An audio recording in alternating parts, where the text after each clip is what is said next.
tulong natin ay nasa pangalan ng Panginoon. Siya ang lumikha ng langit at lupa. Ating ipahayag ang ating mga kasalanan sa Diyos. Ang ating Diyos ay Diyos na mahabagin at mapagpatawad.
Mapalad ang tao na pinatawad na yaong kasalanan at nalimot na rin ang kanyang nagawang mga pagsalangsang.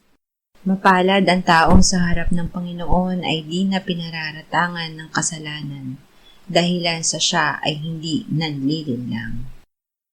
Noong hindi ko pa naipahayag yaring kasalanan, sa buong maghapon ako'y nananangis sa matinding lumbay. Sa araw at gabi, bigat ng kamay mo ang nararamdaman. Ano pa't wala nang nalalabi akong lakas sa katawan. Hamog ang kaparis, dagling na tayo sa sikat ng araw. Ako ay lumapit sa iyong harapan at salay inamin. Ang aking nagawang mga pagsalansang di ko inilihim. Pinagpasyahan ko ang lahat ng ito sa iyo'y idaing at aking natamo ang iyong patawad sa sala kong angkin.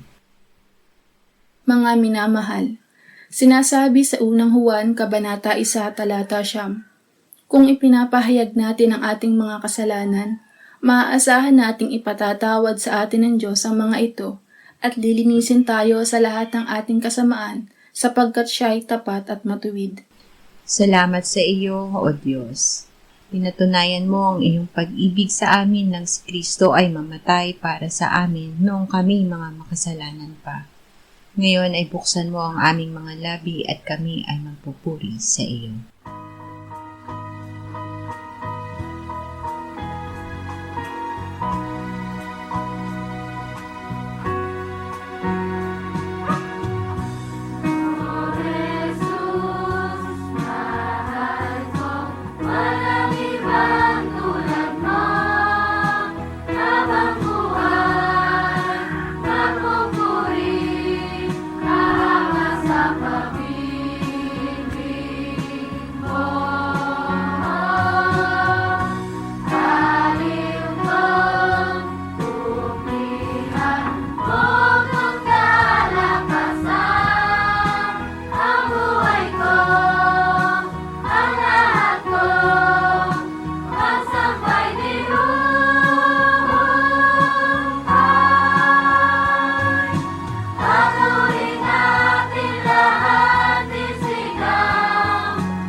Panaghoy 3:21 hanggang 25. Ngunit ito'y naaalala ko, kaya't mayroon akong pag-asa. Ang tapat na pag-ibig ng Panginoon ay hindi nagmamaliw, ang kanyang mga habag ay hindi natatapos. Sariwa ang mga iyon tuwing umaga, dakila ang iyong katapatan. Ang Panginoon ay aking bahagi, sabi ng aking kaluluwa, kaya't ako'y aasa sa Kanya. Ang Panginoon ay mabuti sa kanila na naghihintay sa Kanya, sa kaluluwa na humahanap sa Kanya. Ang kapangyarihan at bunga ng pagpapatawad. Ang alaala ng pagpapatawad ng Diyos sa mga nakaraang kasalanan ay nagbibigay ng lakas ng loob. Inaalis nito ang bigat ng kasalanan na pumaparalisa ng espiritu. Ang kasalanan na ipinahayag natin ay pinatawad na at inalis na ng Diyos. Kaya't nagkakaroon tayo ng tiwala na muling lumapit at pumiling sa Kanya. Isaisip bawat araw na ang pagpapatawad sa atin ng Diyos ay dahil sa pag-ibig niya na hindi nagmamaliw, sa Kanyang mga habag na hindi natatapos, at sariwa tuwing umaga dahil ang Diyos ay tapat at ibig niya na siya ay pumiling sa atin. Awit 51:10 hanggang 12. Lumalang ka sa akin ng isang malinis na puso, O Diyos, at muli mong baguhin ang matuwid na espiritu sa loob ko. Sa iyong harapan ay huwag mo akong paalisin at ang iyong banal na espiritu sa akin ay huwag mong bawiin. Ibalik mo sa akin ang kagalakan ng iyong pagliligtas at alalayan ako na may espiritong nagdanais. Espiritual na katiyakan. Ang katiyakan na tayo ay pinatawad na ng Diyos ay hindi inilalagak ng Diyos sa ating isip lamang. Ito ay inilalagak niya sa ating buhay. Ang kanyang pag-ibig ay ibinuhos sa ating puso nang ibigay niya sa atin ang Espiritu Santo. Kaya't ang kagalakan sa pagliligtas ng Diyos at pag-aalay ng ating bagong espiritu na kusang sumusunod sa Diyos ay nananahan sa atin. Unang Juan 1:1 hanggang 3:7. Iyong buhat sa pasimula na aming narinig, nakita ng aming mga mata, aming napagmasdan at nahipo ng aming mga kamay tungkol sa salita ng buhay. At ang buhay na ito ay nahayag, aming nakita, aming pinatutuhanan, at sa inyo'y aming ibinabalita ang buhay na walang hanggan, na kasama ng Ama at sa amin ay ipinahayag.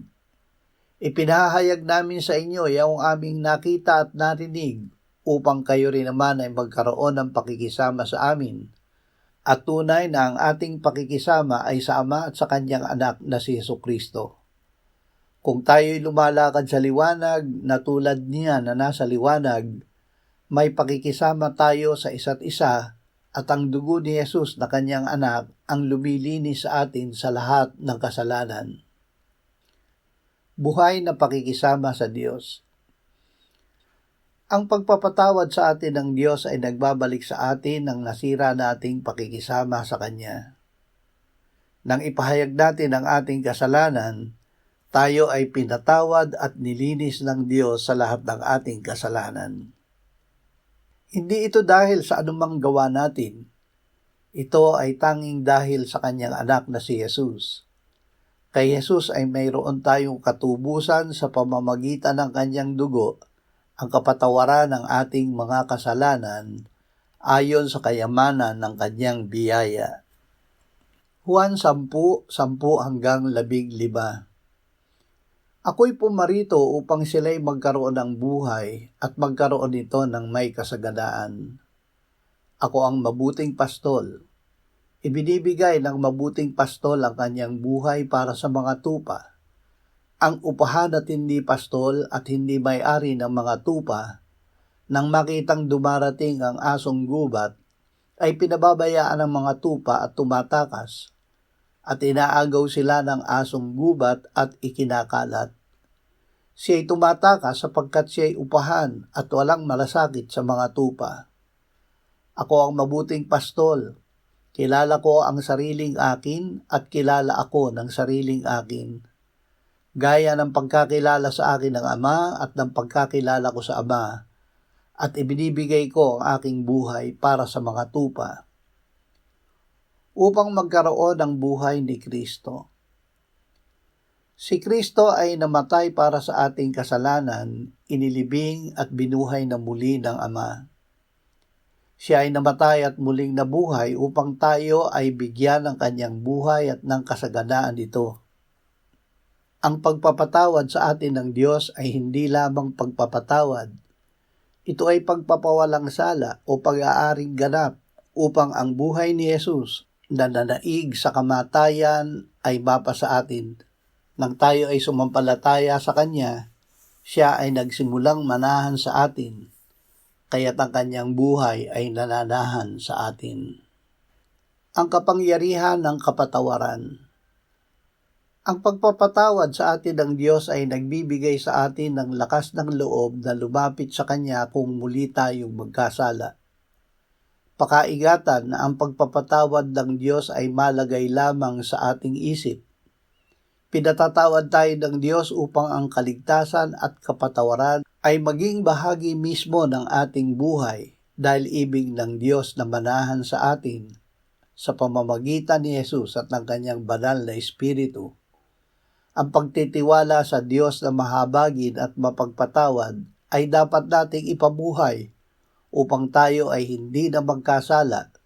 At kung muling magkasala ay kusa tayong lumapit muli at magbalik sa banal na pakikisama sa Diyos.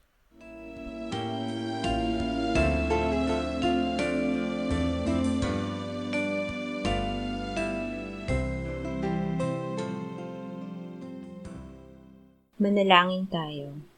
Panginoong Hesus, sinabi mo, malibang kainin ninyo ang laman ng anak ng tao at inumin ang kanyang dugo, kayo ay walang buhay sa inyo.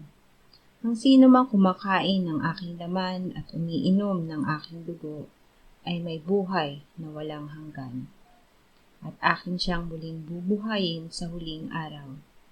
Sapagkat ang aking laman ay tunay na pagkain, at ang aking dugo ay tunay na inumin. Siya na kumakain ng aking laman at umiinom ng aking dugo ay nananahan sa akin at ako sa kanya. Kung paanong buhay ang Ama na nagsugo sa akin at ako ay nabubuhay sa pamamagitan ng Ama, gayon din siya na kumakain sa akin. Siya man ay mabubuhay sa pamamagitan ko. Panginoong Hesus, aming tagapagligtas, tinatanggap ka namin sa oras na ito bilang aming tinapay ng buhay.